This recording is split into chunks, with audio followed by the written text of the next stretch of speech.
Arestado ang 4 na suspect sa isinagawang buy-bust operation ng pinagsanib na puwersa ng Philippine Drug Enforcement Agency o PIDEA, Bangsamoro Autonomous Region in Muslim Mindanao o BARM, Cotabato City Mobile Force Company Interagency Task Force, Cotabato sa isang fast food park sa Central Sinsuat Avenue, Cotabato City noong Sabado, November 11. Kinilalang mga suspect na sina Usman Musa Al-Raji Bayam, Kenny Bagundang sa Paratiang. Nakuha sa mga suspect ang 10 piraso ng transparent plastic sachet ng hinihinalang methamphetamine hydrochloride o shabu na may timbang na 500 gramo illegal na droga na tinatayang nagkakahalaga ng 3.4 million pesos, buy-bust money, 3 cellphone, isang sasakyan, mga ID at financial documents.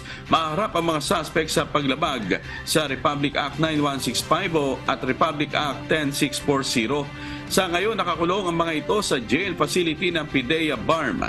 Samantala, arestado ang isang high-value target matapos magbenta ng shabu sa isinagawang buy-bust operation sa Barangay Rosary Heights, Cotabato City noong Sabado.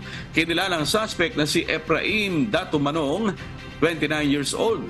Nakuha sa kanyang 1 piraso ng transparent plastic sachet o shabu na may timbang na 50 gramo na nagkakahalaga ng 340,000 buy-bust money at isang cellphone.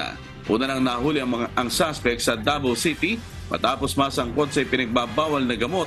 Naharap ang suspect sa paglabag sa Republic Act 9165 at Republic Act 10640 o Comprehensive Dangerous Drugs Act of 2002.